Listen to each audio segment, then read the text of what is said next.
everybody. It is me, Demetra K, and I am sitting here with my homie, my ace, Donovan throwing rocks and hiding his hands, Sadiq. This is another edition of the Demetra K Show, where it is our job and our duty to promote Black love, knowledge, and just an understanding of everything that happens in the Black community in order to make us a better people. Now, I'd like to also thank you, Facebook, YouTube, and those who are on the Demetra K podcast for tuning in. So, of course, we welcome all your questions and your comments and your concerns, and we swear to try at least to address every last question that comes across all of these screens. Well, with the exception of YouTube because they're not live. So, hey, Arson, hey, Ed. And so we got a lot of stuff to cover today, and I want to get to it.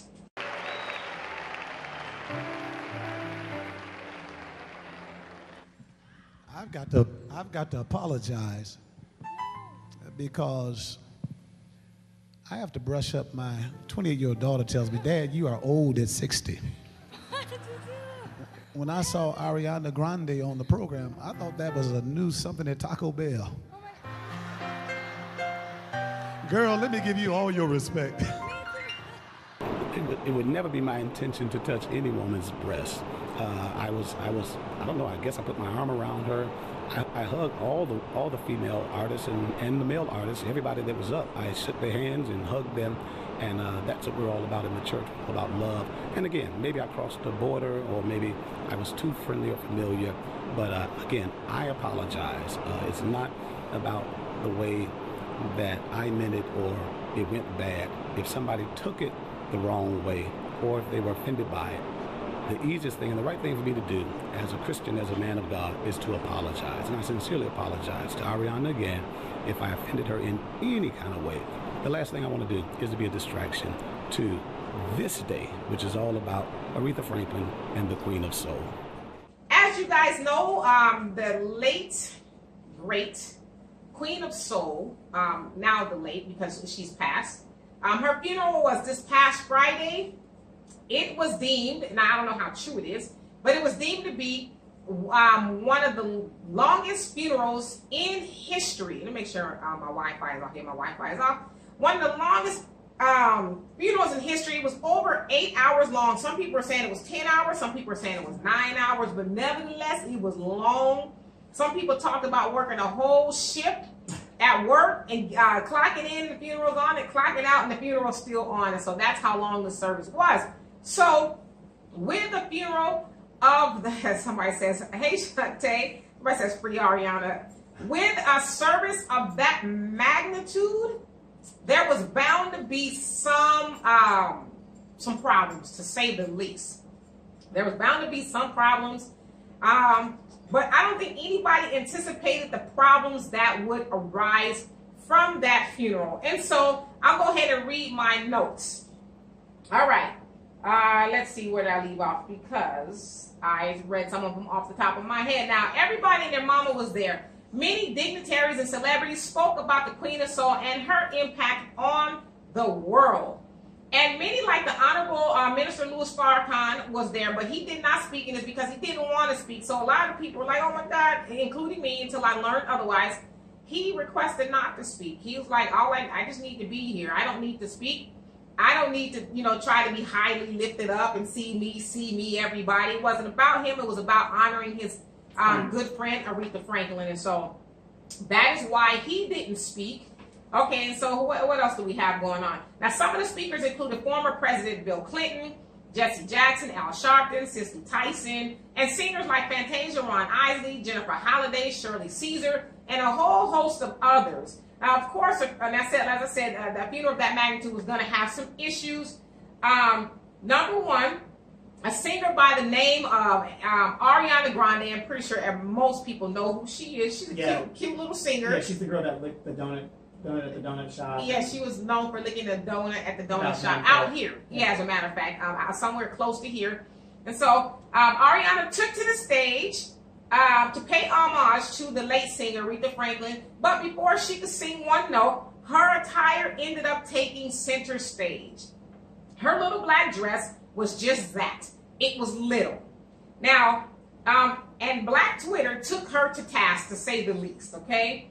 As she sung Natural Woman, she bent over while belting out notes. Now, as I said, the dress was already short. I mean, I will admit, the moment I saw her walk out on the stage, I was like,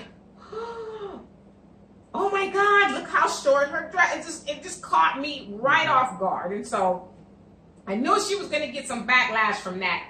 Now, while she was singing and bending over, the dignitaries were sitting directly behind her. Many memes of Bill Clinton, Al Sharpton, Pastor Charles H. Ellis, and Jesse Jackson showed them gawking at her, looking at her it appeared to be, in a lustful manner, right? Now those memes began to circulate. They were called perverts and other things, for a lack of better words. Now, speaking of perverts, not that I'm calling him one, but others are, Bishop Charles E. Ellis of the Greater Grace Temple, what's such long names, you know, got into public hot water because he was accused of groping Ariana in the pool pit while hugging her. Well, you can see that he had a handful of breasts. Well, I'm going to get into it. Now, to be specific, he had his hand on the side of her breast while he was talking to her. It was uncomfortable to watch, to say the least. So once, because like when you first watch it, it didn't dawn on you, oh my God, he's got his hand on or by her breast. Nobody, I don't know who noticed that, but apparently somebody did, and then kaboom. It was all over the place from that point on, and all hell broke loose, and it's still... Me too. Right, all that, you know, all that is breaking loose from that point. Okay, so, did he mean to grope Ariana in the pool pit in front of his wife, in front of the whole world? I would say no, okay? What he is guilty of, however, is not using wisdom and discretion. I'm going to say that again. He is guilty of not using wisdom and discretion because he should have known better. Sounds like he's been a pastor or a bishop for a very, very long time, long enough to be at the helm of Aretha Franklin's late daddy's church, which was huge and had a lot of influence when her father was running. And so somehow he took over the reins and is the pastor. And so I would think at some point in time, he knows proper etiquette as far as being a man of God and dealing with women and just the pool pit and all that kind of stuff. But he didn't use wisdom and discretion. And so I don't think he purposely meant to, fill her up, as some people would say. Well, now, we might also go back to saying that people got to stop doing this. Pastors are not supernatural beings; they're people. Yeah, pastors are people, and and I honestly think the man, he thought he was hugging her, and probably didn't know that he was touching her boob or the side of her boob. To me, it's just ridiculous to think that this man is getting some sexual gratification in front of the world, on Ariana Grande. It's like I don't like to call people stupid. But I'm at I'm at the precipice of doing so because people just need to think, right? And I'm almost done with this portion of it, okay? Now, he also used a joke about Taco Bell when it came to her name. Now, he's guilty of using a bad joke. The joke was a failed joke. It wasn't funny. To some people it was, but people get mad or he's being racist. For one thing, he doesn't have the ability to be racist. And the second, she ain't even Mexican. She's Italian. So it's like we need to get all of our facts right. But anyway, I'll keep going. Now, but neither Ariana or the men are to blame for the positions they found themselves in. The church is to blame. I press upon anybody to come argue with me. We can do this. This is the church's fault. Why is it the church's fault? The church should have had a few lines of defense to avoid the aforementioned scenarios. The ushers, the deacons, the motherboard, the armor bearers, the women's ministry, and many other ad hoc committees should have respectfully told Ariana about the importance of being appropriate in the house of God, especially in the pool pit. But for whatever reason, they didn't do that. Perhaps they were starstruck. Nobody wanted to tell her.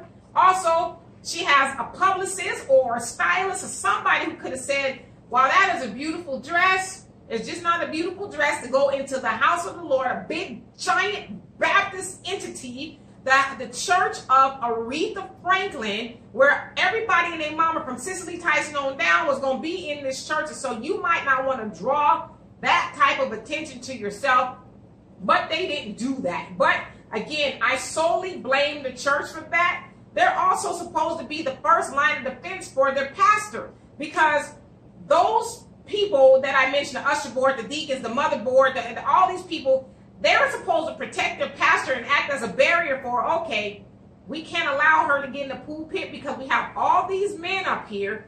We have this our pastor who we don't want to get in hot water for something he didn't intend on doing, which is when he on an international level, because everybody in the world for the most part was watching this funeral, and they allowed that to go on by not using wisdom.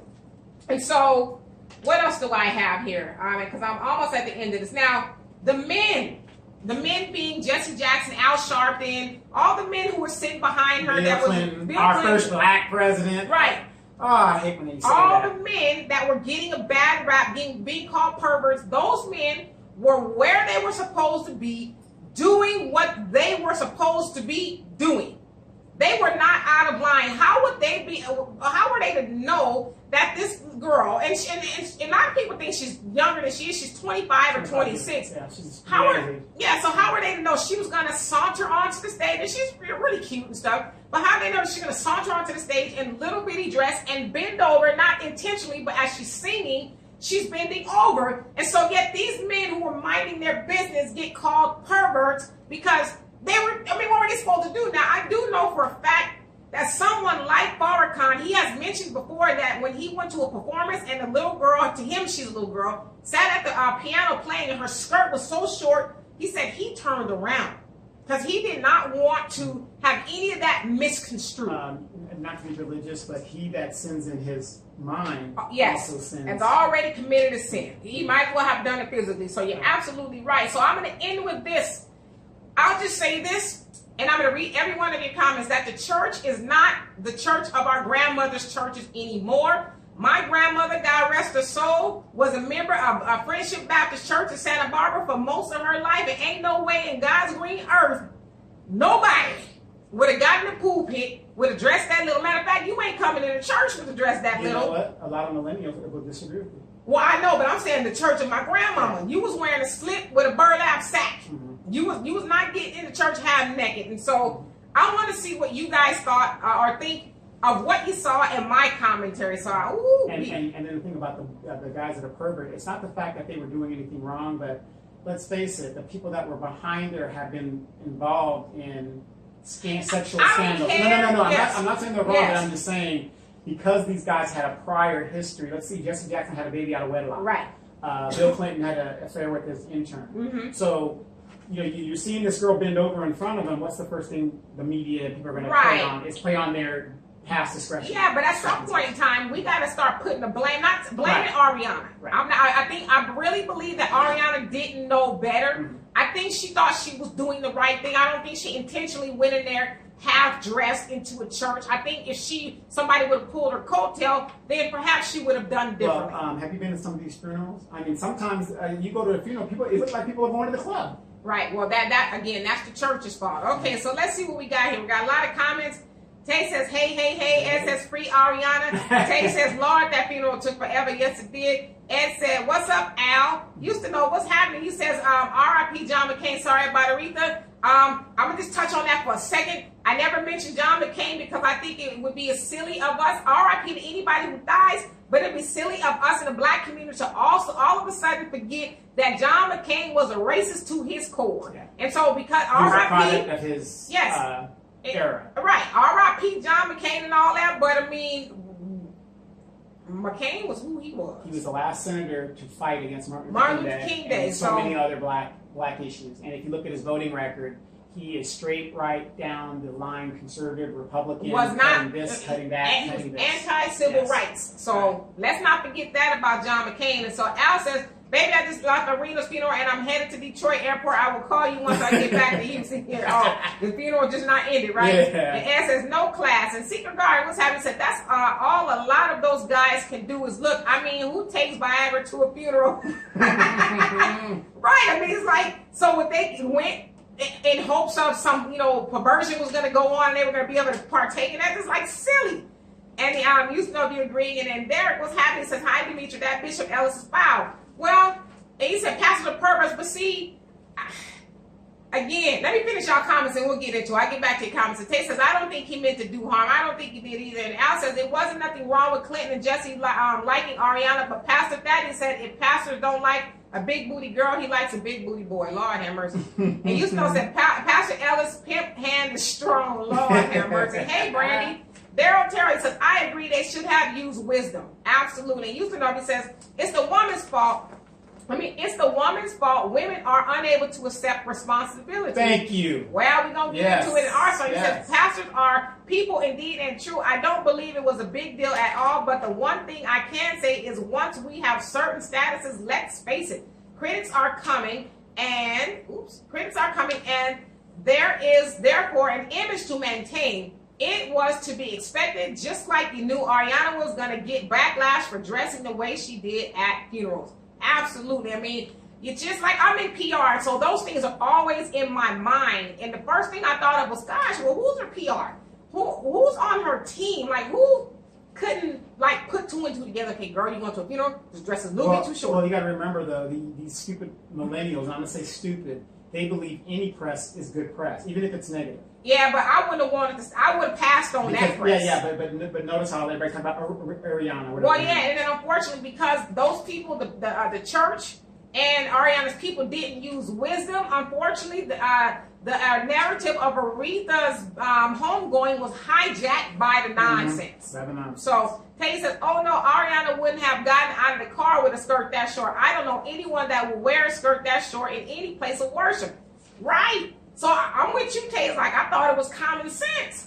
And then Daryl, he says, "I agree with you. My grandma's church would not allow that. Mine either." And Arson, he says, "Wait, McCain was all of that. See, that's why I love your co-host too." Yeah, he was. John McCain, he's a product of his era. Yeah, he tried to change over a new leaf toward the end, but no, he still didn't. Well, I'm saying as far as embrace, as far as the healthcare and then finally conceding to Obama and all that stuff. But as far as the most part, that John McCain he's a racist. Yeah. I mean, I'm not trying to bust anybody's bubble, but that's who John McCain was. Yeah. And so, and yesterday his daughter got up at his funeral and said America was always great. It's like, well, to who? Yeah. But anyway, and Al says, "I saw an episode of Preachers of LA where a man was acting silly in Clarence McClendon's church, and after service he grilled the security officials for allowing that man to get that close enough to the pastor. So Bishop Ellis' crew was not doing their job." No, they weren't.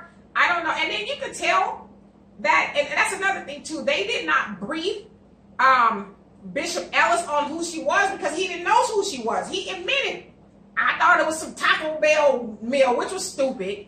But he clearly didn't know. So how is it that your pastor is not briefed on everybody in that pulpit? Because that pastor, like a lot of pastors, don't want to bring in younger people into their ministry to help guide them and bring younger people. But I'm saying even somebody who was on the flow chart, the event schedule, somebody could have said, "Okay, Pastor, because he was doing the officiating." Right. You got to remember that thing went 10 hours, so he probably didn't get to the bottom of the list. Right, but she was at the top of the list. Okay. So somebody could have said, he could have had a little dossier. Okay, this is a background, is what we call in PR. His Ariana Grande, and pop singer, right. And he would have been, but you could tell he had no idea who she was. So, and then let's see. Richard says, "As soon as I get off, I'm tuning in. Love your show. We love you too." And you said, and that's fun you said, and that funeral was a hot, trashy mess. Lord have mercy. I don't know if it was all of that, but it had some issues. Yeah, did you see the people sleeping in the audience? I did. One lady she had her head all the way back, like, "Don't wake me up when Stevie come on," or whatever. Right.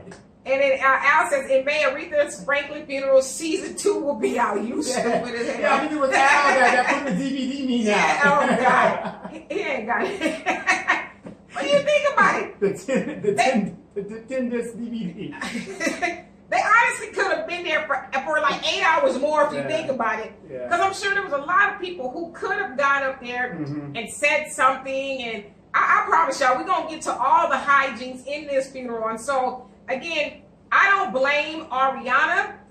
I don't don't really even blame the pastor. I blame his people. But, you know, from what I saw, because I didn't watch the whole funeral entirely, I watched bits and pieces.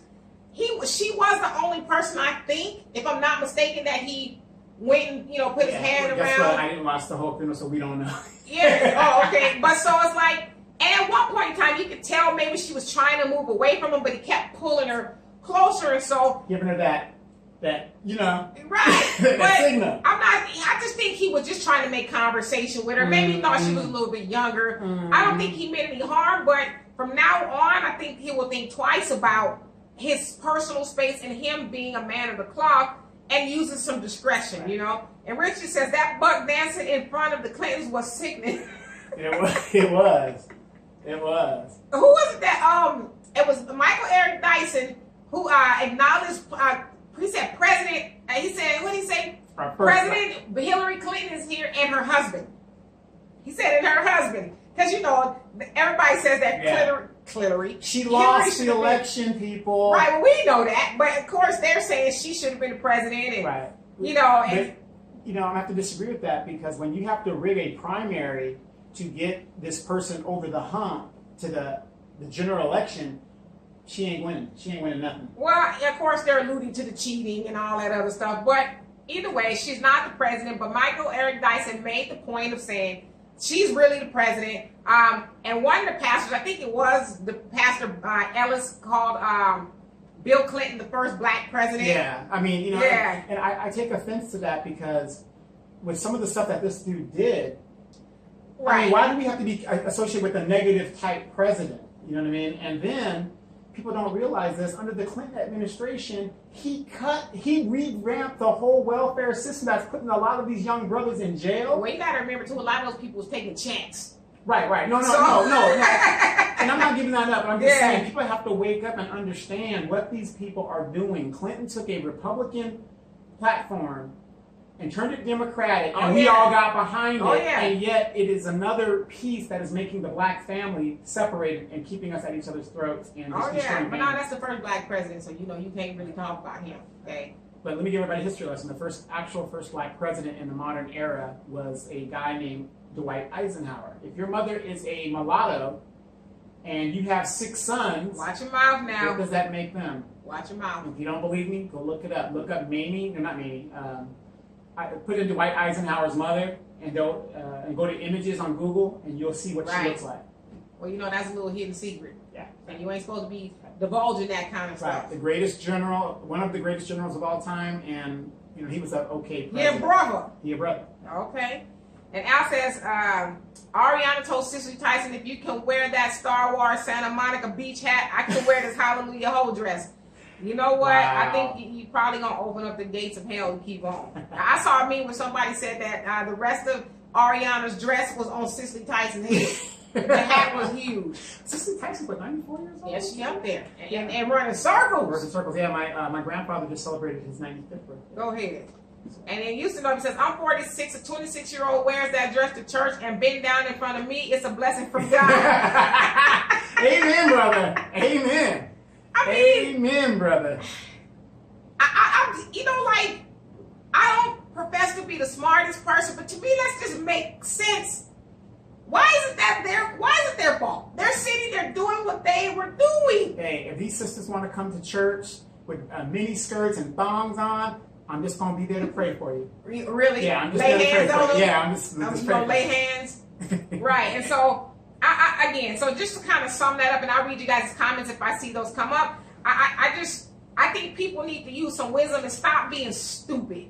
And this is the commemorative newspaper from the final call, Nation of Islam, that Farrakhan ordered the FOI to hand out for free 90,000 of these newspapers, memorializing the late great Queen of Soul, Aretha Franklin. And these usually go for $2. $2. So he gave them out for free. So do the math. 90,000. I mean, he didn't have to do that. $180,000. He didn't have to do that. He did not have to do that. I was looking through this, and in it, it has a good backdrop, a lot of stories and what's going on in the nation as well as the black nation. But he also did a great summary of Aretha Franklin and put up a lot of her albums Oh, yeah. that she had done. He's missing a couple, but if you're looking for some of her great albums, one of her best albums was Sparkle to the soundtrack. Oh yeah. Produced by Curtis Mayfield, by the way, and of course the Amazing Grace album was always a classic. He loved Aretha Franklin, and they were friends. And we're gonna get to that. We gonna not quite like that. See, we started some Well, mess. I'm just saying, she started at 12. She started at 12. Yeah. Yes, it was. I tell you, a very beautiful newspaper cover of her. Very, very beautiful tribute. So And I'm going to say this, because let's take away from the funeral, the positives from the funeral. A beautiful casket. She was dressed very nice, and she looked. Whoever did the embalming and the work, it was really they good. did a very good job because she looked. And she had 3 outfit changes. 3 outfit changes, true to the Queen of Soul. I hate it when people say that. Oh, they said we put her away good, but they put her away nice. And she wasn't buried; she was actually put in a crypt. Yeah, I saw that. So so R.I.P. to Aretha Franklin. But we're going to continue on with some of the things that came up out of the funeral. You guys can add stuff that I missed. And real quick. For those that don't know, do you know why people are being put in crypts now? Because we're running out of space. We are running out of land space, Right. and all these so-called developers, every piece of land wants to be developed. So that's now, what happened to my aunt. Rather, they didn't have space in the ground, and so they put her in a wall. I guess you could. Yeah, my aunt too. Yeah. So. And so, moving along to some of the shenanigans that came up out of the funeral. Now, I titled this part of it, "The Audacity of That Black Man." Gulam Mustafa trying to go live with me. Go ahead, brother. Okay, the audacity of that black man. Now, I'm going to say this, and y'all can say what y'all want to say about this, but this is just my takeaway from the whole Ariana thing with the pastor. Black men need to always remember, okay? Always remember that you're always going to be the villain when it comes to white women. Yes. Period. The end. Case closed, okay? Now, from what the rest of the world saw, Ariana represents all that is wholesome and pure when it comes to white women. All the world saw was a low-down black man, no matter how prestigious he is, putting his black, dirty hands on a lily white woman, okay? And his lustful eyes. All of that. Now, of course, we didn't see that. But that's what people who were making more out of this saw.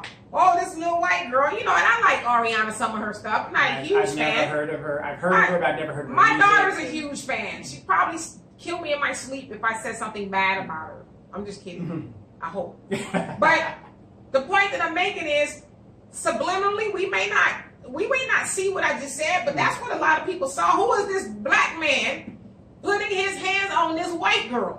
That's what people saw. She's white. She's Italian. What's white? Oh, Italian, yeah. Okay. She's got a nice tan. Yeah, wait. Wasn't she involved in a shooting at a concert in England? Well, she wasn't involved. Well, Somebody I'm just shot saying during her yes, concert. and murdered a bunch of people. Okay, that's where I know. Yeah. So that's what a lot of people saw who are making a big deal out of it. It's like, you could go on different Facebook posts. Like I went on Huffington Post women, and Lord have mercy, these white women. Now, in all fairness, I've seen a lot of black women take this pastor to task too. But mostly on this post, white women, you would have thought that he strung her out on the pool pit and raped her, the way they were acting. He was disgusting. Oh, he had his hands all over her. Oh, how dare him do this to me. Oh, he's a pervert. Oh, he's a pedophile. She's a woman. Wait, and yet you're saying that, but you don't call out the fact that she looked like a stripper. Well, she not saying that. No, I get it. Yeah. I get it, but that's what people that was the image that was invoked in people's minds when they saw him put his hands on her, and then he accidentally touched her boob, so people say, and so that's what they saw. This black, who out there, this Negro, put his hand on this white woman. Well, so I wouldn't have that problem because Afro Thunder wouldn't have it. I'd be right next to her. She wouldn't let that happen to her, okay? Exactly. And let's see. Al says, since the church folks slipped, could we say they are like Trump, a lugubrious leech, doppelganger of deceit, and the doppelganger? Lord of deceit and deviance, lethal, liar, dim-witted, dictator, foolish, fascist. Because that's what Michael Eric Dyson said about Trump in those exact words. And Al loves that because he likes big words. You know, and the thing is, hey, Billy. I really don't feel a funeral, a going away thing is a place to be very, to be political. I just don't. Well, think a lot that's of people the took spot issue for with it. that. It didn't bother me because that's who Aretha was. Yeah, but I'm just saying we know what the issues are. Let's celebrate the person. Well, I mean, they knew her more than probably anybody, and if that wasn't okay, I don't think they would have done it. But to Michael Eric Dyson, we're going to get to that point. He felt the need to address that because Trump disrespected her. Sure. She worked for me. Mm-hmm. Huh? Right. And so Teddy said the white folks weren't feeling her when it came out. She was dating Big Sean. Yes, she was dating Big Sean, a black rapper.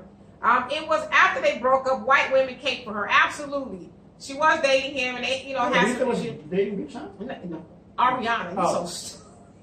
I don't even know who Big Sean Yeah, is. he's a rapper. He's Okay. a pretty famous rapper. And they were dating and stuff. They had songs together and stuff, all that. They broke up, and then that's when she, as Tay said, the white people started to embrace her.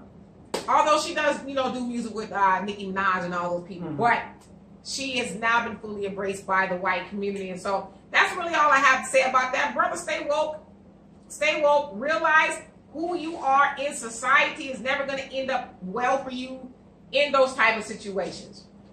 Now, to that point of Trump is not the only one who thought that Aretha worked for him. Oops, let's see. And then Tay said, sorry, I'm cooking and typing at the same time. I got you, don't worry.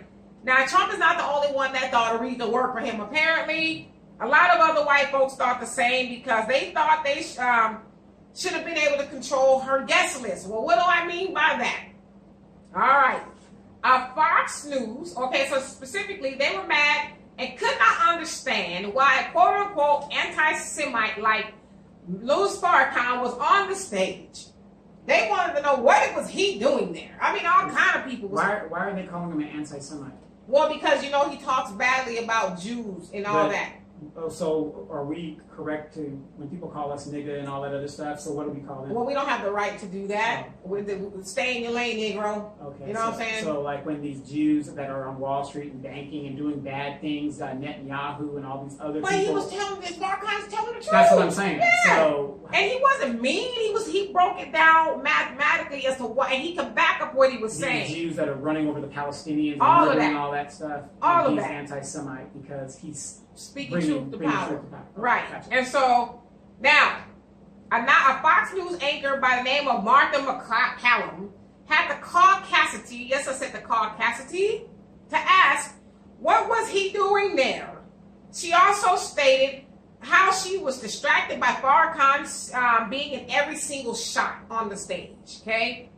She also said the following, I just wonder how much jockeying there was for prime position. I saw that he was kind of pushing his website and all of this on Twitter, and I thought, gee, that's kind of a little bit unfortunate. That is, was distracting in that way. He said awful things about Jewish people, about white people, about gay people, and I thought it was never the message that I heard in Aretha's music. But she was not alone. As I said, many other white people have something to say about him being there. And you know what? I'm going to be real with y'all. Reading that pissed me off. It did, because I'm like, who are you and anybody lighter than a paper bag to tell Aretha and her family who should be sitting at her funeral? You don't like Farrakhan, so he shouldn't have been sitting up there, and you was distracted. Then mother, turn the TV off. That wasn't for you, no way. Y'all think that Ike Davis to get up there and say one of his favorite quotes was by Aretha that says, "I make my money for black people, and I'm gonna spend my money with black people." And so to get up there and make that statement, what was Farrakhan doing there? White people swearing down, we answer to them. Well, what are those two black coons that be trumping for Trump? Diamond and Silk? Yeah, what do they say about it? I ain't seen Yeah, it yet. right. We gonna wait and see. You know, not that I can. Yeah, not that we care. But I was just like, well, girl, you got your nerves. Really? Turn the TV off. And Al says, horrible singer at the funeral. Jennifer Hudson, Jennifer Holliday, Jennifer Lewis, Stevie, and the opera singer. Yes, some of them, you know, maybe they were grief-stricken, and that's why they really couldn't give it their all. Can give it to you. But yeah, I agree with you. No, Shaka Khan was terrible too. Wow. And Richard says, Negroes aren't allowed to correct wholesome white devils, and we better remember that 6 million Jews were slaughtered. Yeah, nothing else matters. We need to remember that. I'm not saying we shouldn't, but damn. Well, what wasn't slavery the original Holocaust? Yeah, The Holocaust didn't even happen over here. They say by their own book smarts and stuff, and by statistics, that over 100,000 black people, 100 million black people were brought from Africa over here between the passage, right? At the end of the Civil War, there wasn't even 4 million black people in the Western Hemisphere. So what happened to So what happened to the other 96 million? Right. Well, no, you don't talk about that. We're only supposed to talk about him talking about Jews, white people. Well, what I'm saying is, and we're supposed to cry over 6 million Jews when we have 96 million people we haven't even, or our own people we haven't even cried for? Well, yeah, I mean, it's just because black people are insignificant. There's no value on black life. And they want to know why this black man, who is for black people, was sitting at this black woman's funeral who was for black people. Right. If y'all want these checks, y'all better do what we say. And guess what? There's always going to be, Jesse was right there in line. Al was right there in line. Yes, Collecting checks, collecting right? checks. And King Billy says, Aretha Franklin, I want to rock you, Aretha Franklin. That's all I want to do, Aretha Franklin, the Rippin' Duke, 1984. 1984, Rappin' Duke. Right. But that goes to show you right there the range of the reach that she had with people. Yeah, everybody loved Aretha. Remember that clip I think I saw on Don't Believe the Hype? We had a small little clip where I put, everybody loves Aretha! Oh, yeah. Everybody loves Aretha. It doesn't care if she was big, fat, skinny. Once she sang, she blew people's minds. She obviously was a very genuine person, and people love genuine people. And Alice says, I heard that the church was selling no-dos and pillows in the lobby for the eulogy, that boring-ass pastor. Yeah, we're going to get to him, too. Tay says, we as blacks are supposed to forget and move on from black history, but remember the Holocaust. Yeah, it's like, how come you didn't throw anything in your rant about slavery or the horrors that black people go through? You mad because your little white tears and your white eyes were offended. If y'all want to continue to get these checks, y'all better do what we say. I'd just rather you turn the TV off and shut the hell up about who the hell I'm trying to remind Jesse, Al, and all them, know your place, niggas. Okay. Remember who greased your palm? Yeah, we watching you. Right. Hey, Dee Dee. And so that to me, I was just like, Lord. Well, the funny thing is, Tate was saying Jesse Jackson was looking kind of raggedy. I said, it's all them damn child support payments. Well, he's got Parkinson's. Well, and it's all them child support payments. Well, it's kind of what happens when you don't keep your thing in your pants. Right, exactly. You know what, Jesse's about 80 now? Close he's to like, it. He's like 78, 80. Yeah, he's up there. I hope he's done producing children. I mean, I guess. Hey. And the Al says, I like the Blues Brothers scene Aretha was in. Yes. You mad at What you gonna do to me? Yes. I did too. That was actually one of my mom's favorite movies. But if you want to hear a good album, listen to the Sparkle album. Oh, absolutely. It was produced by Curtis Mayfield. I mean, just the whole production. Absolutely. Curtis Mayfield was a bad brother too.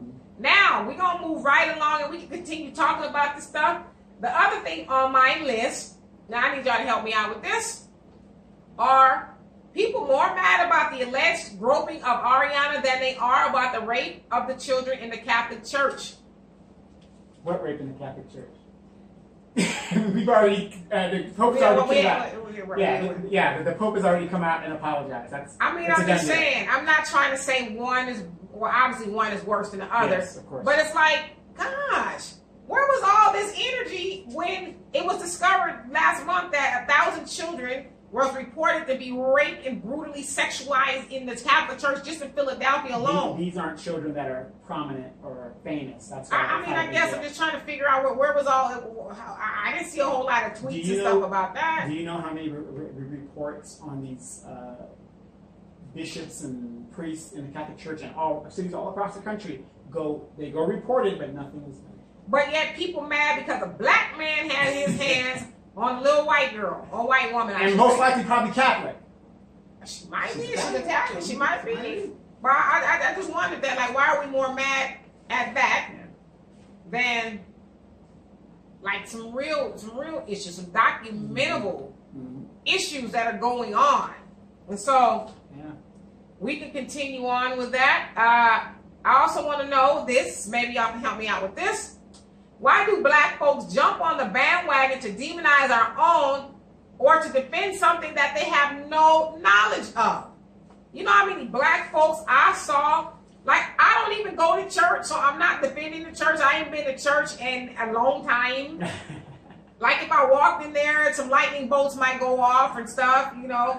I haven't been to church in a long time, but I don't believe in demonizing the pastor just because we don't like what the black church has done.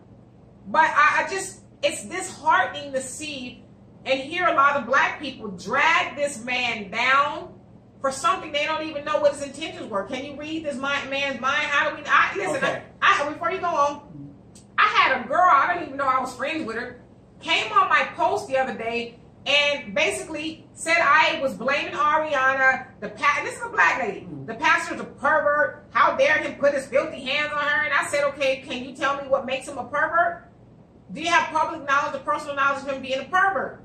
So she went back and forth with me. I said, I would concede your point if you show me evidence that he's a pervert. She blocked me. Yeah, that sounds too much like right. And when you give facts, facts don't matter. I'm just saying, why you going off of emotions? Give me some facts and I'll shut up. But when you're talking about how you're appalled how black people are going in, what did Aunt Viv say? Oh, Lord. What did she say? You talking about Janet Hubert? Janet Hubert. She said if you ain't seen her at your Thanksgiving table, don't call her your But Miss Hubert did say we are the most meanest. She did. Janet Hubert of Fresh Prince, and you guys know it's Aunt Viv, in her her Butcher Block segment presentation, said that black people are the meanest people. I don't know about but we're pretty close up there. We have no loyalty, no unity. She said we love to build people up to just bring them down. Absolutely. There's no evidence that this man intentionally touched Ariana's boob. Now I say intentionally. Did he touch it? He probably did. Some argue the side of her boob. But was there intent there? Can we prove that he had intent? He's a pastor. That's it. Why jump on the bandwagon and demonize this man if we don't know there's he's a pastor? Because all pastors are bad now. But is that true? Yes, Jesse Jackson had a baby out of wedlock on his wife. But did that man have a baby? I don't know if he did or he didn't. Reverend Al Sharpton, tax evasion. Well, that's still.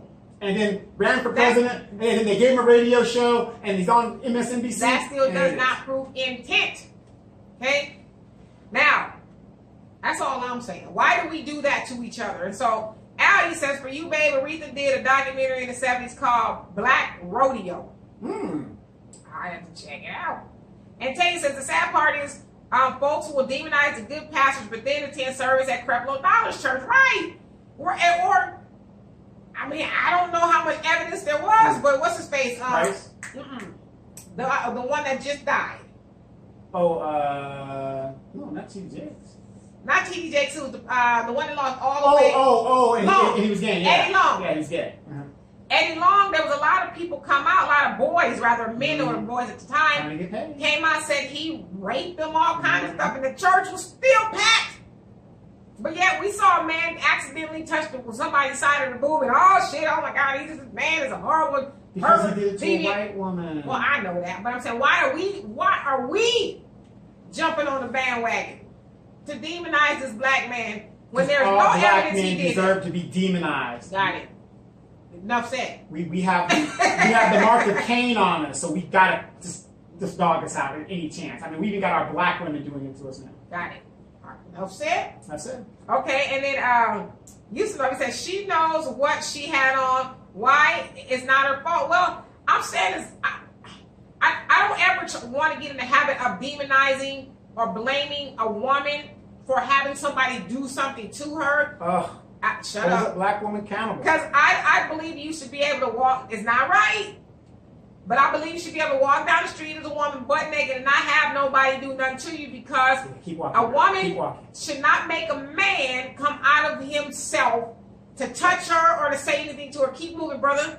Recognize that she got issues, but it's not up to you to touch her. What shit if she didn't have that dress on, I wouldn't look. She didn't have that dress on, I wouldn't have touched her. Don't make nobody make you not be a man, an upstanding man. And so I'm not saying I don't think it was her fault. I don't think she came into church with bad intentions. Oh, I'm gonna seduce all these niggas. I don't think that was her intentions. I think it was just poor judgment, to be honest with you. And Alex says, let your audience know that plenty of celebs who hugged and cried in the arms and took pictures with the minister. Yeah, and the podcast will be right back. So come back for the second half of the discussion. A lot of people were mad because apparently we saw that the minister didn't get to speak, but he didn't want to speak. But there's a lot of pictures, and I've even seen them on the internet of him speaking to everybody. He was cordial. He was just there in the moment. He wasn't trying to speak. He was there honoring his friend. And Richard says, Eddie, loving boys long. Long time. That's I don't know about the other title, but yes, that's what we were thinking of. Yeah. Hey, Dean, he says, hey. We all like a good titty now and then. You know what? I'm sure the good pastor likes a good titty now and then. I know I do. But I don't think he was liking a titty right then and there. I'm going to ask you men. I'm going to ask y'all. Would you be able to get sexual satisfaction in front of the whole world, in front of your wife? By grabbing somebody's side of the boob, would you be able to get, forgive me for being so disgusting, but a hard on, even mentally or physically for that? Some will. In front of the whole world. Some will. Some will. I mean, it's a very small number, but I'm very sure there's some that are, what do you call those people? Extroverts or? Yeah. Some will. Some will, there's no doubt. Maybe it's just me. Maybe it's Maybelline. I don't know. I try to make sense of things. Maybe there is no the way to make sense. And then Al says, McCain was so short, his casket was about the size of a Milky Bar. You know what? I didn't know he was short. Was McCain short? Yeah, he's about 5. I didn't know he was short. And then Dean, he says, gotta be honest, I saw him reach and pinch. You were lying. You lying. You didn't see him pinch. I just honestly think he was hugging her, maybe because, pulling her. Women got side boobages, so not to try to be playing with my boobs in front of y'all, but I just think it was an honest mistake, to be honest with you. Listen, I like taking the church to task too, but I think it should be out of fairness. I don't think we should be making up stuff, Dean. You saw him reach around and pinch her. You ain't got a lot of kids. And Richie says, no. Yeah, so that's all. I just wanted that. Why do we demonize our own?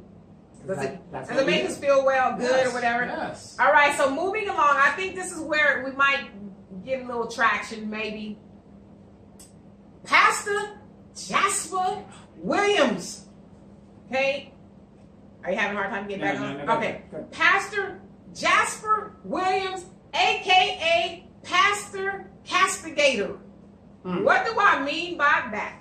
Well, for those of you guys who did watch the funeral, at the end, Pastor Jasper Williams of, what's the name of this church? Oh, gosh.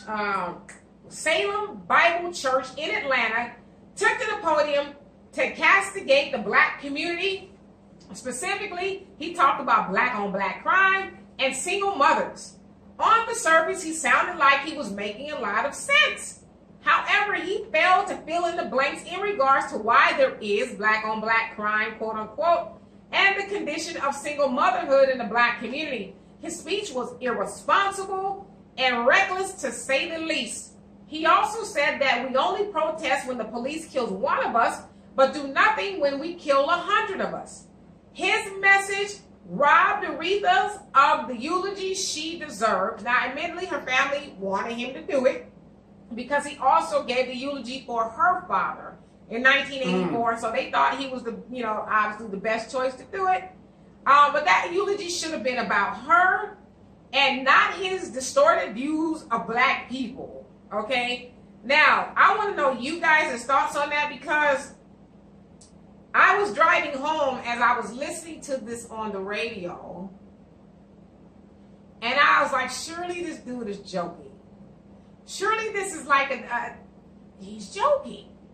I mean, he made some points, but it's like, gosh, You're so misinformed.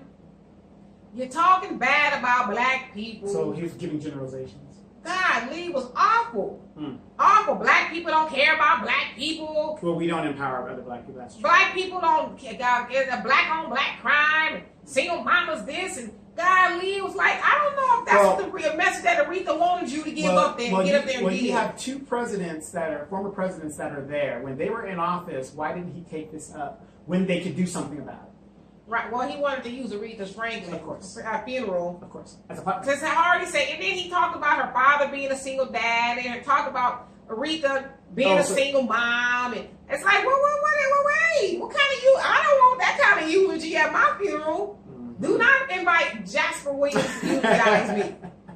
It was horrible, horrible. And Farrakhan probably was sitting up there like this dude here. And then it's like you get in front of the world, you're validating people on Fox News and people who think like them. Yep, see, black people ain't shit. You got this pastor, Aretha Franklin's daddy's pastor, who eulogized him, and now he eulogizing Aretha. See, that black pastor said it, so it must be true. Black people ain't this. Black people ain't that. Yeah, they got all these single mamas. And I was like, what is he doing?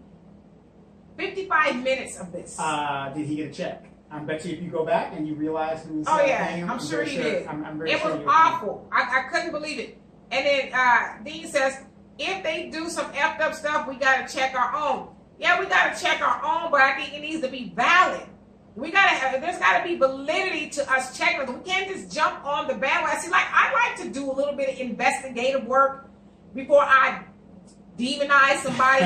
You know what I mean? I want to make sure I'm right in what I'm about to say about somebody, because we know that anybody can fashion anything on the internet and say, ooh, look at this, he didn't grow Ariana's titty. Well, I'm going to go with that. Right, did he really? Abraham Lincoln said everything on the internet. It's the truth. Yeah, he did. I remember he said that when he was speaking a couple of years ago. I remember Abraham Lincoln said that. But it's like, because it's on the internet, it's true. Because somebody was obviously doing too much. I didn't see the dude do it until somebody posted me and decided to make a false narrative that this dude is a pervert because he groped up on her little bitty titty. Not that the size of the titty is significant, but I'm just saying I don't think that was his intention. Well, it should be. I won't go any less than a 36D. Al says those pastors shouldn't have been looking at Ariana's little dress and her tits, and they should have their eyes on Fantasia's butt. You know what? I don't know why they keep inviting Fantasia to these events, because all she does is scream. Well, I mean, I think she did a good job. I mean, all she does is scream. And then here's another thing. I guess I am judging her. You're inviting a woman who had an affair with a married man and had a baby with a married man. Well, God dang it. All that have fallen short of the glory of God. Those who were perfect, God dang it, cast the first stone. Ow! Those who live in glass houses should not throw stones. Wait. The person who just threw a stone right there? That was Mary. Right. So, and which one? Which Mary? Jesus' mother. Okay, not the one that was a hooker. No. Okay, I'm just checking. Right. So, Fantasia got the issues. But Fantasia, if anybody should have sung, it should have been Fantasia, I think. Fantasia's rooted in church. Obviously, she was influenced by Aretha Franklin. Yeah, but she just screams too much. I can't. You don't like that? Remember, I'm a Catholic. We do the Kumbaya, my Lord, Kumbaya. Yeah. In 30 minutes, we're out of there, and it's time to go see football. And time for the pastor to go, shut up. Yeah. Shut your mouth. Shut your mouth, D. If it ain't nice, don't say it. I mean, she just screams too much. I just can't. Al, you also say, I don't care what black preachers say until they start hooping and hollering with the organ. That's when I start laughing. And that's why you are a heathen. You are a heathen. I can imagine you as a little boy when a pastor got up in there and was hooping and hollering. You probably got pinched a lot by your mama, your grandmama, and the ushers. All of them just, shut up, little boy. Right. It's bad. Or where they had Bible church for the kids. Okay, all the kids leave now. Bible church. Right. Y'all go in there and act like you're doing something. I used to know that she's a woman, not her fault. Nah. That's not what I'm saying. I know where you're going with that. I'm not saying because she's a woman, it's not her fault. I'm saying that I don't think it was her intentions to go in the church and be salacious. But okay, let me ask you this. When somebody is putting on a dress, I don't know how you women are. Some people obviously don't have body mirrors in their house because you can come outside and but you're going to your funeral and you see this mini skirt going on your body and you're not questioning yourself. Well, she probably just didn't think there was anything wrong with it, but I get it. Yeah. Because I remember it was a time when my uncle died, my grandmother's brother, and I was going to wear a red suit. Oh, that cat suit? No, it wasn't no cat suit.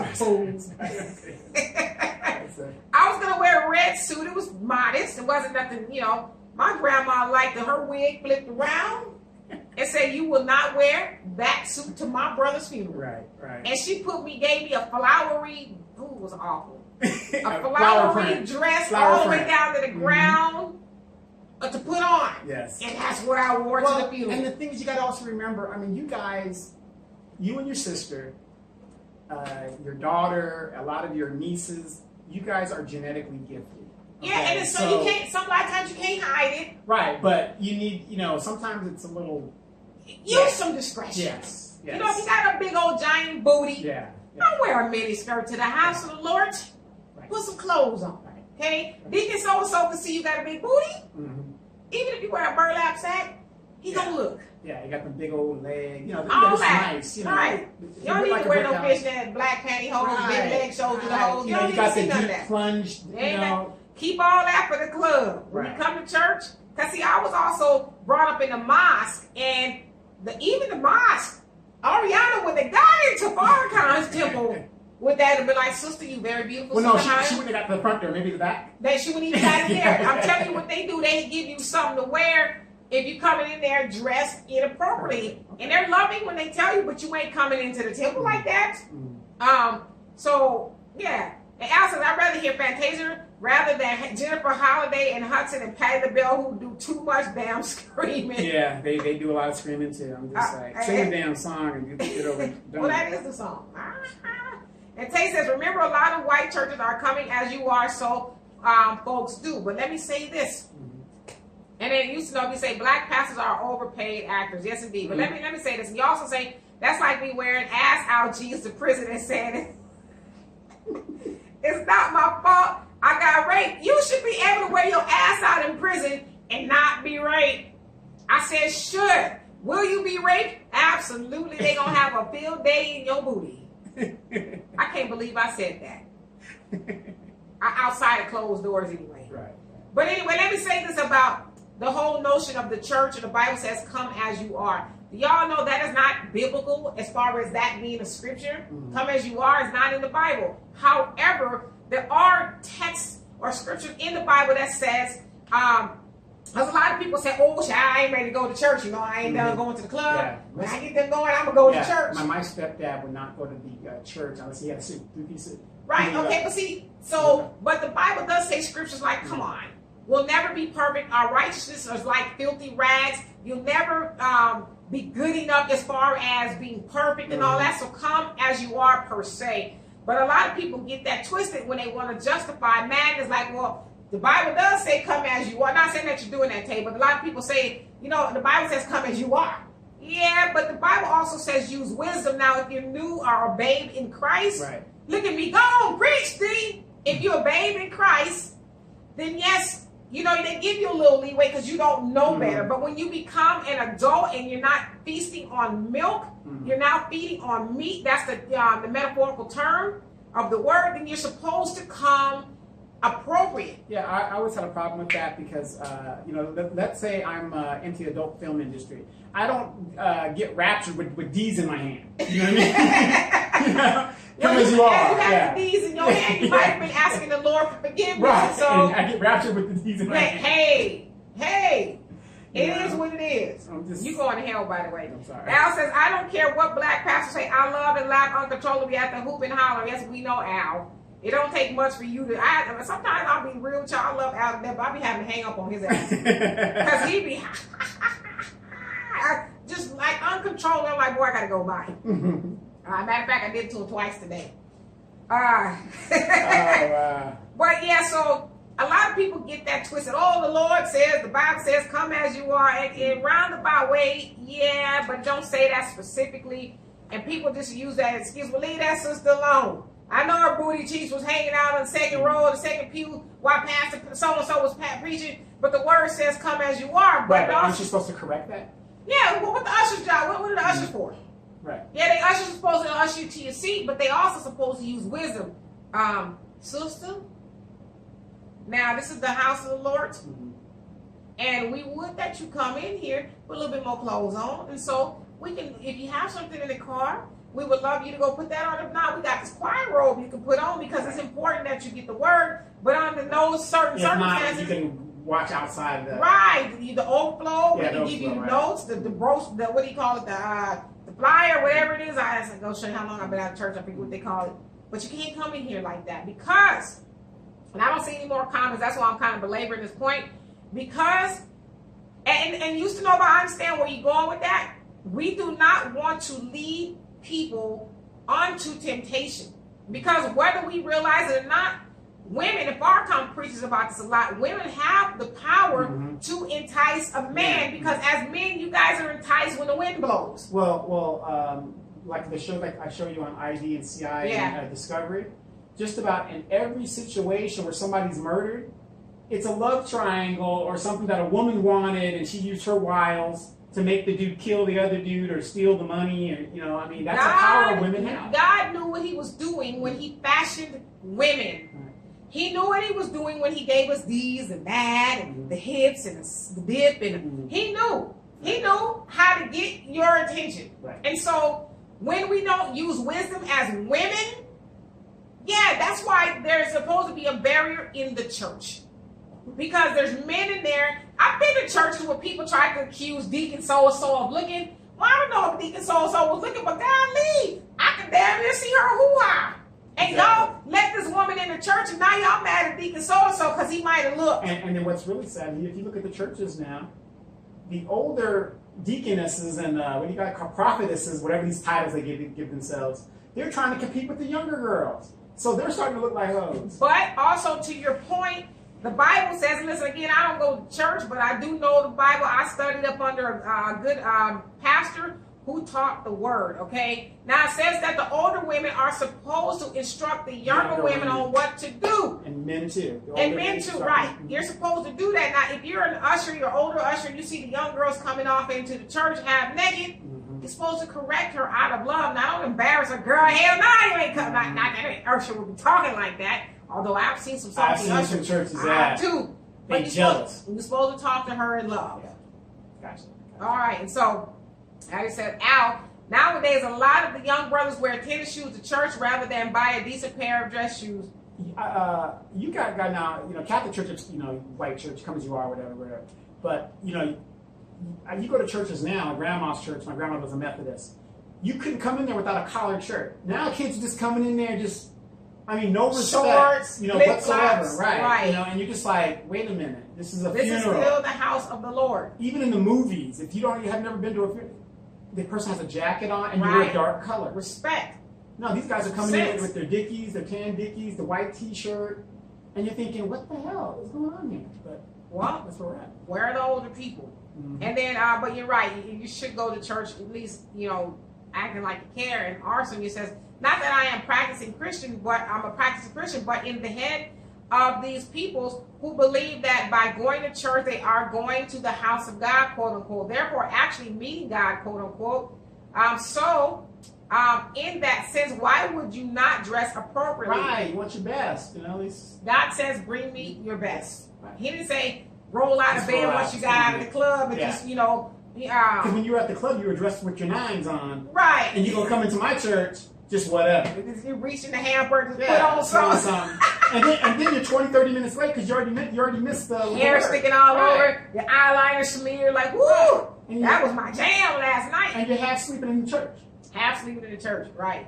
And they're going to do it all over again. Those hypocrites. And it used to know, it says, black people first mistake bowing to the oppressors. Their second was believing in false tales like the Bible. Well, yeah, I agree with you. But but because I know the Bible and I know what Christians are supposed to be practicing, which they don't. They don't. Which is why I laugh at a lot of these Christians. It's like, y'all around here just lying on God. misrepresenting the Bible. Y'all doing the most. Y'all don't even know what the Bible says. Well, the funny thing is when people are so up on this Trump stuff and what's going on in the world. Oh, don't get that. No. Don't go there. You know I'm a political person. But at the end of the day, you see my post, I'm always laughing on the post. Right. But at the end of the day, a real Christian knows only God's going to solve these problems. Right. I agree. And that's the end of it. Right. But how about these Trumpsters, as people will call them? He's going to save us. These big time Christians. Mm-hmm. Amen in the nonsense of Trump. Yeah. A man's going to, I'm the only one that can solve it. And these motherfuckers believe it. Right. Sorry. No, it's okay, brother. Be you. Free yourself. Free If you got to drop an F-bomb every once in a while. Gotcha. Al says, was I wrong watching a church program live stream with my boxers and t-shirt on? That's a good question.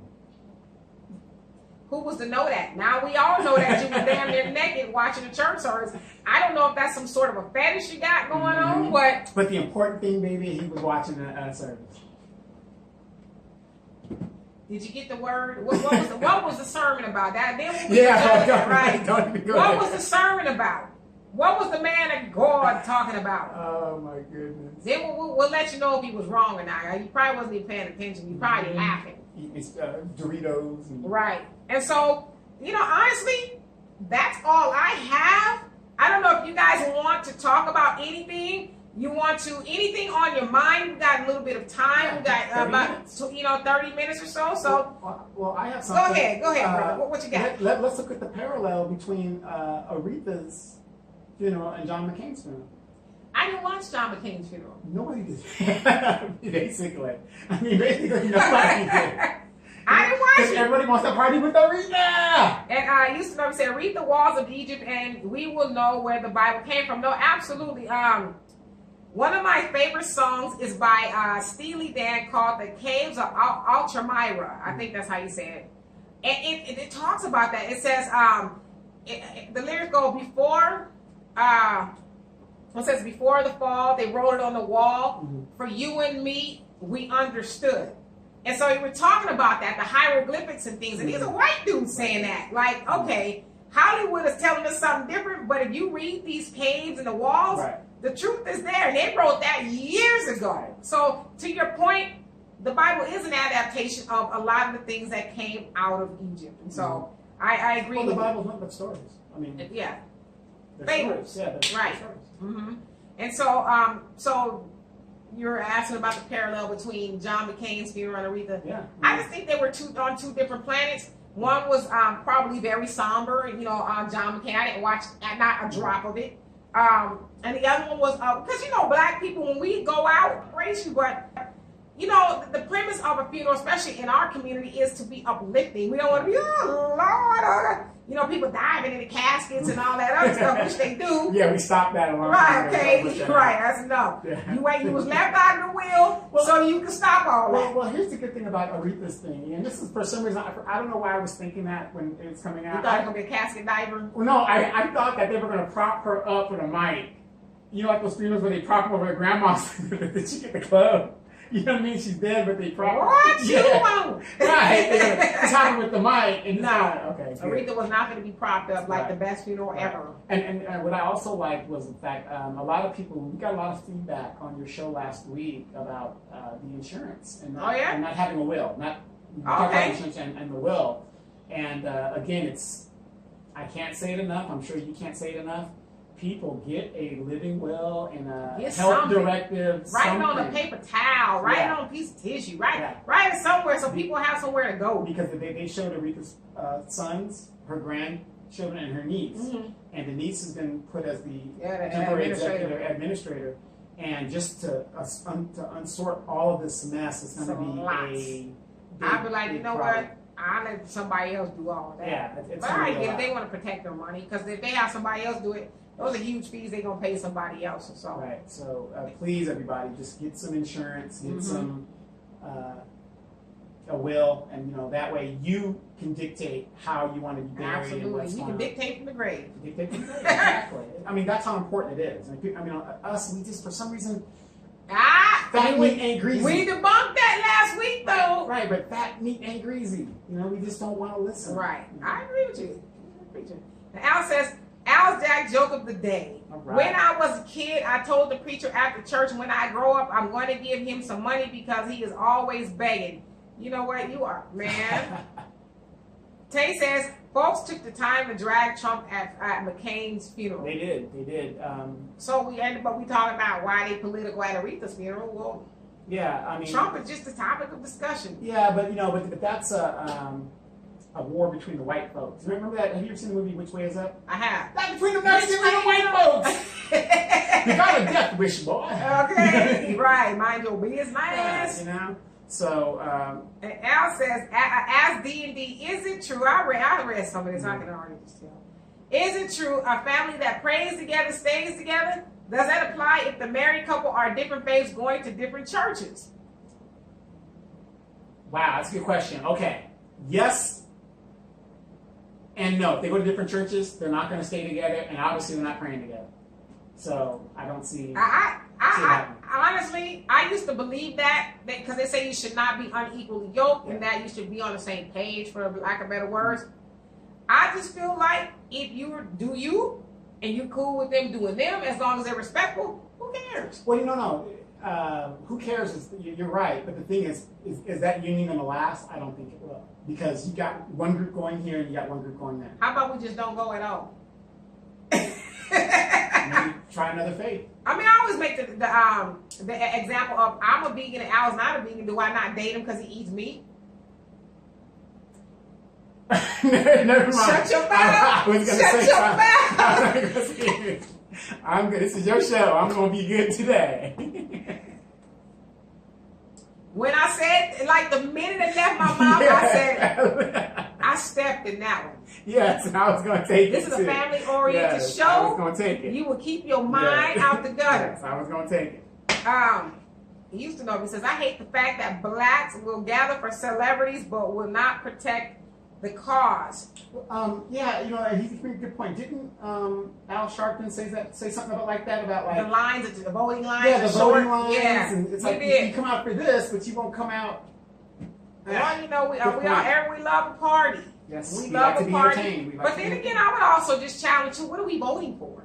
Are we going to keep voting for Democrats or Democrats. Yeah, or Democrats, as you would say? Are we going to keep on voting? Because as we know, a lot of people at the funeral kept preaching the Democratic agenda. A lot of them were talking about President Hillary Clinton, Bill Clinton, the first black president, to your point that you were making earlier. Well, those people harmed black people. And yet, here we are, we got all these dignitaries up there still touting the candidacy They're all or the getting presidency checks. of people who... They've all been validated. Right. Mike Dyson, they all have been validated. Al Sharpton, he got a show on MSNBC. You know, he doesn't really talk about serious issues. Yeah, he like, but gave then him- he'll back away from it. And Right. then they gave him a show. And then too, which was kind of awkward if you think about it, Farrakhan was sitting up there, two people away from Bill Clinton, and we know that Farrakhan has not bit his tongue about calling Hillary an evil woman and the things that she's done while she was Secretary of State. Yeah, and did you know while she was sitting there, she looked sick. Well, hell, She was in a jumper or one piece with that. I saw her like one Yeah, time. whatever yeah. it was, it was Yeah. like, you know, just very sinister. I'm like, something's wrong with her. She getting old too. Rappers getting old. Yeah. You know? And you know, says, I hate the... Oh, I read that already. And Shantae says, see, I was going to go there, but nah. What Yusuf said about that point? Or about what Donovan was about to say. Oh, and speaking of Tay, she's our roving reporter there. Congratulations, she just had a brand new nephew born last Oh, well, week. all right. And I also saw your family photo. I think you said there were 7 grandkids now. Yeah. Yes. That's pretty good. That's what we people do. My grandmother on my dad's side, my dad's mother, has 65 grandchildren, 30-something great-grandchildren, I think 18 great-great-grandchildren. That's just on my dad's side. My mom's side, I can't remember. They didn't have no TVs back then, huh? No TVs. And then No, keep you busy, huh? You're in the South. Got it. Al says, and the Bible doesn't say about giving 10% because if that's so, people that don't go to church and watch it at home are paying more than that on their cable bill. You know what, Al? And speaking of which, I'm getting rid of my cable. I've had enough. My bill went up. You I'm had done. it. I've had You enough. had it. I've had We're it. going to see. No, I'm going to get the internet. Yeah, because I came over here when you were searching make sure before you cut off your cable, all your ratchet shows was on the streaming service. Yes. And you was good at that point. I was good at that point once I get streaming. And you supposed to seem like we love getting our ass kicked. Well, Yeah, we do. We do. I don't know. We're like a Timex commercial. We don't know if we subconsciously like it, but I mean, if we are consciously like it, but subconsciously, yeah, we do. I mean, I don't know. I just, you know what? Al thinks I'm joking. And I said this to him yesterday morning. I said I was up in the middle of the night last night, and I was thinking about moving to Africa. Like just piecing out of here. Wait, was that you that put up that meme? How far is Wakanda from? No, that was Tank. Oh, okay, I got you. She put up that. Okay. But I'm going, I'm really seriously thinking about going to Africa. I just can't take it on here. Well, I can't do it. Here's a funny thing. I'm done. There was a thing on YouTube that I was watching, and there's this girl that she's in Africa right now. She's an American girl. And she was saying, why is it that black people, we do not travel to Africa as a whole? We go to the Caribbean, we go over here, we go over there. Oh, we go to Asia. Yeah, we go to Asia, which is cheap, you know. But the thing is, the problem is with that is because they have made it to where it's so expensive to buy the plane ticket to get over there. More than something like $2,200. Yeah, like just to get to South Africa, that's just the plane ticket. Right, I looked once. And it's not that we don't want to go, but see, they have a plan to make sure that we don't go. Because I'm almost sure that if we did go, I just need a one-way ticket. Yeah, okay. I just need a one-way ticket. Well, you can take your one-way ticket. I'm not leaving unless I'm guaranteed to take some of the riches that my ancestors put in. I'm not leaving it. I don't even want it no more. Honestly, I'm not leaving it. I don't want it no more. I just need a one-way ticket. I'm out of here, y'all. Y'all gonna Sunday gonna come, and y'all gonna be like, damn, we ain't seen it wrong. And then when I get set up, y'all gonna see. It's gonna be the African dancers behind me. I'm having my African garb, and I'm gonna be live from South Africa or wherever I go. And since we're talking about Africa, and I know we aren't a political show, but I just wanted to get your opinion on this. Last week the African Congress repealed the land confiscation act. What is your thought on that? As far as not wanting to do it after all? No, that ain't why they repealed it. They repealed it, my understanding is, so that they can reword it into the Constitution. Oh, yeah. We're going to be clear. We ain't going to just be talking. Right. They're going to redo it. I'm just like, just do it already. Just do it. Right. I'm with Malima on that. We've been talking enough. Right. Okay? And RC says, the question was very good. What happens if they go to different churches? They can do it, but it can't feel like they're avoiding to step on each other's shoes. And even then, what of the kids? Right. Let's see. What of the kids? A Catholic may work it out with a Protestant, but could a Muslim work it out with a Jew? In short, yes, it could work just fine, but it's not ideal. I don't believe family-wise they will ever be strongly unified. Well, my take on that is if you are very rooted in your faith, you ain't going to go outside of that. Right. You're not going to find a mate outside of that. Mm-hmm. So how rooted can you really be in your faith if you're going to marry outside of your faith? Hey, I don't care what Afro Thunder, I love her. Okay? I don't care what she believes. She believes in drinking Kool-Aid. She follows Jim Jones's church. That's you cool. Drinking the Kool-Aid? No, I'm not drinking Kool-Aid, baby. You gotta go. Al says, I love clean meat. Mic drop. I'm going to Africa. Y'all make a plan. I really, Africa's been on my mind. Well, again, you have your passport? I do. Okay, well, we will keep it upgraded, and maybe we can go on a trip next year. I just need a one-way ticket. Oh, okay. Well, I just need a one-way. And I told him we already have a long-distance relationship. Yeah. What difference gonna make another 3,000 miles? I'm just saying. She go over there and meet what's his name? Garfield. Yeah, really? eBay? Yeah, eBay. No. Al says, I brought the Black Panther Blu-ray, and that's the closest you're going to Africa without me. But on the other hand, we can only watch it together. I guess I ain't going to Africa. So let me ask you guys this. You guys have been courting now for how long? 2 years and something. All right, that's good. That's good. And, I mean, even though it's not an ideal situation, you guys are making it work. We're making it work. And could you give us some tips on how you guys did it? Thank God for FaceTime. I'm glad you asked that.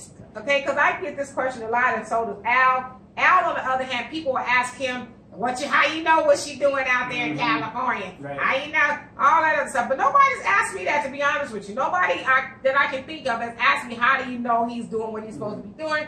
Well, I would just offer this advice for anybody who's thinking about a long distance relationship. You have to know who you are, first of all, because if you're not secure in who you are, in your mind, that person's always going to be cheating if they don't answer their phone.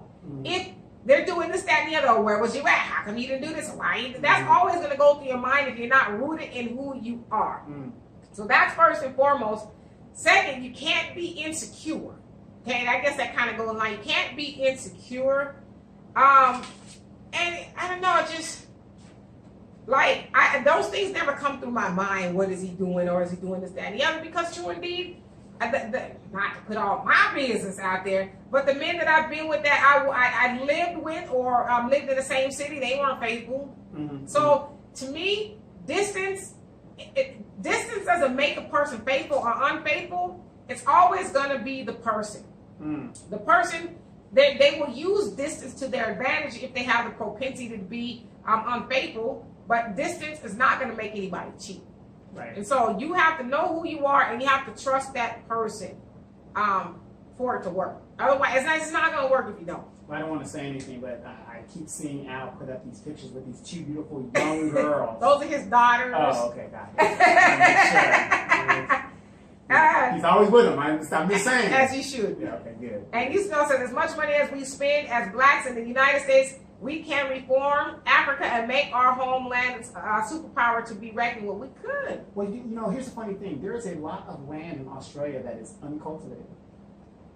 And you want to go to Australia? Well, I'm just saying, there's, you know, that would be a land dispute. Right, I You know what agree. I mean? Yeah. So, I mean, we But can go to someplace. Houston's point, we got the resources. We just keep making excuses. I ain't leaving over here. Is that good white man? He this good white man? When we gonna get a better house than we get over than here? I know over there, I'm going to get me an African hut. Right. Like, educate yourself, okay? If you want an African hut, you can have that, but they Right got here, right. Yeah, but they got houses in Africa, just in Right. case people didn't know it. Exactly. Houses that'll put all these houses to shame. Shame. And then so, now I see the comments. And Al says, it helps me be ambidextrous. Yo, you is a fool. He also said, communication is everyday, as an everyday must. Kay says, you're so right, D. My husband accused me of cheating when I was sitting at home, and he had a whole girlfriend when he was on the road. And that's what I said. So it doesn't, like, if a person who has a propensity to cheat, they gonna do it if they sitting right next to you 23 hours a day. That 1 hour they ain't sitting next to you, they're gonna take the opportunity to do it. So it's always, always, always the person. I too, Tay, was married to a truck driver. I would never do it again. Oh, not, I don't have to now, but that dude probably had one in every state, probably one in every county. So wasn't that he was a truck driver that caused him to cheat? No, he was just a cheater. He could have been a bagger at Walmart. From Chicago, right? Yeah. Woo! He talking about them Chicago. In Chicago, man, you guys are So rough. it's always the person. It's never like people say, Facebook is breaking up relationships. Facebook ain't breaking up relationships. No, it's a person. Yeah, Facebook is an inanimate object. It has no power unless you give it power. Does it act for a portal for you to get more people? Yeah. There's an old saying, if you're going to look for something, you definitely going to find it. You don't find it. I mean, so, yeah, I mean, you just got to know who you are. But yeah, people who don't know who they are, they're very insecure. I mean, if you're in the bathroom too long, what you doing in there? Yeah. Because you've been in there for 5 minutes. Right. You might have the squirts and have to stay in there a little longer than needed. You just snuck a man off into the damn bathroom with you or something through the window. And Houston says, President Trump just asked for Al's birth certificate. And Al says, the person dating someone in the same city who is cheating is like being in a long distance relationship, but worse. Yeah. It's the same thing. You know, you think because I'm in the same city with somebody, they're faithful. I mean, I'm not saying that they're not, but people that if you a cheater, you a cheater. Al asked me the other day, do you think once a cheater, always a cheater? I venture on the side of yes. Do some people reform? Yeah. But I just think people who cheat and who have cheated a lot, that's just who they are. And they're not being true to themselves. You might as well just say, listen, I love the ladies. Or I love the men. Right. Find you a person that's into all that group. Yeah. who don't mind being activities. Wednesday and Thursday, Yeah. but give them the option and you can have it all. You ain't got to lie to kick it. Because what you're doing is you're leaving a path of destruction behind you instead of just being honest. Like I try to get in the mind of people, and I always think about people who cheat. One day they're going to be old people, and it's from a man's point of view or thinking about a man. He's going to sit and think about all the women that he hurt. Oh yeah. And to me, a cheater is probably one of the most evil people on the planet, simply because of the pain and destruction that you cause that other person because you lack the ability to just keep it real. Right, or think about this. Remember that movie Malcolm X by Spike Lee, where he turned that girl because she was a sweet girl, and he turned her into a prostitute because he didn't treat her correctly. Right. And that happens all the time. It can happen. You just have no respect for that other person, and you do them damage. A lot of people, it takes them a long time to recover from what they say, a broken heart or it's devastating. I've been divorced for 8 years now. It hasn't been 8 years? No, wait, 2012. No, so 6 years. 6 years. 6 years. So. And you still ain't forgot Miss Sadiq. Listen, we are looking for Miss Sadiq, whoever you are. We have a single man here who has worked his way as a man. So if you're looking, we found him. Yes, you better hurry up because next week I'm going to Japan. He's going to Japan. And then Arson, it says, laugh out loud. In that sense, cheaters always think other people are cheating on them. Yes. Laugh out loud. In the end, they may also be even more possessive than their partner. Yes, been there, done that, where, a person thought, I'm doing something. I'm like, I ain't doing nothing but, is Bella all right? I'm not doing nothing but just sitting here and I'm cheating. Okay.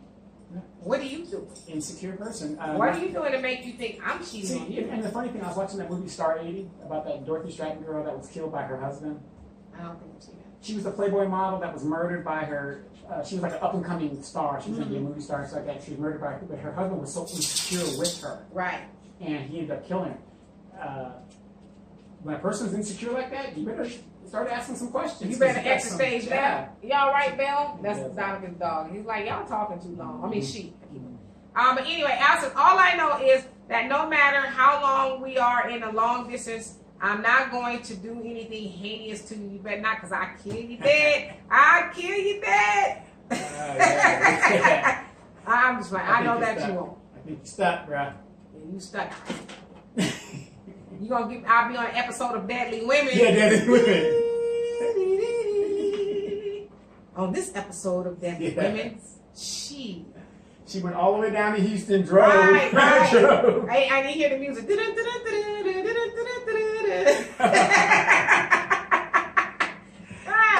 music number says, my long distance relationship was good. It was just like she wasn't who I thought she was.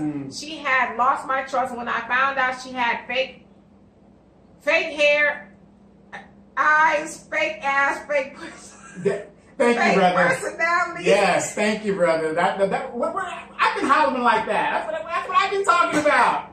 Are you serious? Are you pulling my leg?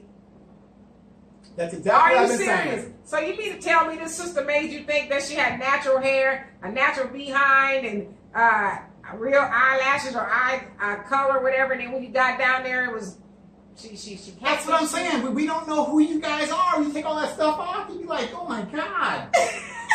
What the hell is you ain't got no hair? You're missing a leg. Your ass fell off. You're like, wait a minute. You see the ass pads in the jeans? Oh my god. It's sad. Yeah, is it really that bad? It is. It is. I mean, you guys want us to be straight up with you guys. And we say, okay, look, I'm balding. I don't have this. I don't have that, right? Well, they got wigs. Yeah, wigs for men now. But the thing is, most guys, because we're men, we don't care. We're like, hey, this is it. But you guys are about, you need to be honest and straight with me. You guys aren't even straight with us. A little wig ain't never hurt nobody. Once the light go off, it doesn't matter if I got a wig. No, it does matter because in those times that I might see you, trying to fix that shit, it might scare the hell out of me. I might think you're the young Seeley. It scares the hell out of me. What happened to come as you are into the relationship? Yes, please come as you are. Please. Come as who I present myself to be. No. I don't know if you were joking, you know, but how terrible that if you were catfish is what they would say, that you got up with your boo thing and, you know, and she ended up being like Miss Potato Head, you know. You were able to take all the parts off. No, I mean, I actually saw this girl, beautiful girl. She said it's like CSI. Yeah. I actually, met this girl, she's beautiful. I mean, you're looking at her, you're at the little bar, you're meeting her, and hey, how you doing, blah, blah, blah, right? And then, like, 3 days later, we were going to do lunch, and all the hair was gone, her hair was short. No, I mean, she still looked attractive, but it's like, could you at least try to fool me? Well, maybe she felt like this is a good brother, I'm going to keep it real with him. I'm going to come as I am, as I really am. Well, I really wish more sisters would do that because you guys are beautiful as you are. That's what y'all say. Then we show up looking like buckwheat. No. Yeah. We show up looking like buckwheat. It's like, that's a little bit too natural, sister. Yeah, no. No. Al says, I tell men, before you cheat and lose more than you gain, always use baby oil. It's better. Yes. It's better than lotion. There is nothing wrong with imaginary meow. Right. Lord. Hey, Dennis, what's happening? Lord. No, like, that's TMI. No, there's a lot of beautiful sisters out there, but I'm going to tell you, it's just the attitude. Okay, let's go back to that. Let's go back to that barbershop. You and Donovan in cahoots because you know exactly what the trigger to get this man going. No, well, let's go back to that barbershop or that hair shop thing. Oh, okay. Everybody during the week was like, "Are you kidding me? Are you serious?" You talking about the sisters that was lined up at the barbershop or the beauty supply after he beat that sister down. And all he had to do was say wigs 50% off, and it was like, and that one, and that one sister ready to fight the brother that was out there marching. It's like, we're damned if we do, we're damned if we don't. I watched something, and the guy, Phil from the Advice Show, he made a good point in saying that wasn't no sister, that wasn't no woman. He said that's a ratchet. Right. That was a ill-behaved woman who, he says, and he's keeping it real. He said those are the women that are raising the Pookie and the Ray Rays. Yep. Exactly. And those are the women who are responsible for those type of men. Feminized men. Right. This man is out here trying to protect you, and you about to go off on him. Not about to, you did. Right. And then you're gonna sell your integrity to 50% off. For a wig. Not even no real Yankees. Right. I'm just playing. Right. I couldn't tell you nothing about no wigs. But it's just sad when you see that. You're like, are you? And they lined up, and then the store owner didn't even have enough respect to let them all in at one time. Ray, I want you stealing my wigs. Oh man. And then says Donovan, today's women are not natural as the women of the past. I know, brother. Trust me, I know. That's why for 30 years I've been trying to get with her sister. Now that's all woman there. All woman. All natural. She'll probably hurt me. But I'm willing to, my insurance to stay there. Al says, I tell men, even if you are intimate with your significant other and you're thinking about someone else to get your cookies off, you're cheating mentally. That's true. That's what the Bible says. Well, yeah, I mean, God, is it that bad? You got to think about somebody else? I'm just, it's just a sad commentary what these black women have bought into, and they just don't know better. Ariana Grande, and we talked about it earlier. Well, we know better. We just aren't able to take advice. Yeah. And we're getting ready to get out of here. We got 45 seconds. So those on your podcast, thank you so much for joining us. I will be here next week at my house because Donovan will be in Asia. Yes. China. I will be here. But anyway, I just say this to the sisters in closing. If a black man is telling you, I like it natural, you ain't got to have all the yaki and the eyelashes, as Jonelle, who is, I'm assuming, in Facebook jail, would also say, you don't have to have the bat wings on the eyes, and I'm assuming those are the eyelashes. Mm-hmm. You don't have to have the bat wings to impress us, the fake booty, as you would say, and fall off. Just be you. Just be you. If the man is telling you that, then maybe you should listen. And he also said, them you are natural, easy on the eyes, your confidence exceeds you. Well, you know what? And that's what's I thank you, and I thank you so much for that. As I've gotten older, I just feel like it's just better to be you. Admittedly, I was never one to wear weaves and all. I wore braids and stuff. But as far as wigs and weaves, first of all, I got too much hair to be having a wig on my head. Yeah, your hair's thick. Yeah, and so I just think, you know, you should be you. What is that?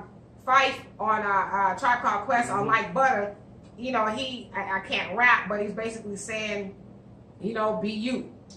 Yeah, how am I gonna accept you if you won't even be Accept you? yourself, you right. know? So, indeed. And Al says, an old player said in the barbershop, eating is not cheating. You know what, boy? It's time to go now.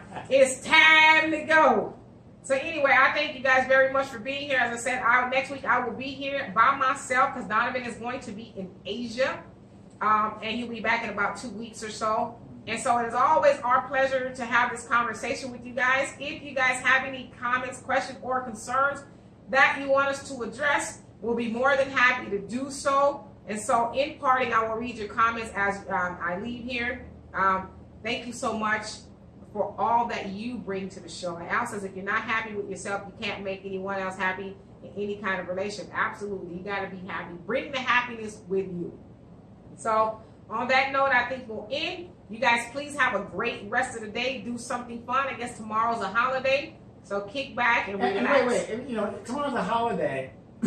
Not for you. It's always a holiday. Yeah. Black people, the real statistic of the black unemployment, they say is over 30%. That's what they're saying, the real statistic. I believe it. Because a lot of people just stop reporting. Right. So I'm not saying you don't you know, celebrate Labor Day? I'm not saying don't celebrate it, but what I'm saying is really think about this day that's for Labor Day, and we're talking about those guys that don't want to work. Hey, hustling is hard, brother. I know it is. That's labor. I know it is, but it's hard to hustle out here. Here's the funny thing. Make a long story short. I was looking at the job market here in Inland Empire. There are jobs out there. Now, we need to stop telling our kids, oh, Pookie, you're a king and whatever the deal is. Pookie, you're a king? And the worst thing is an idle man.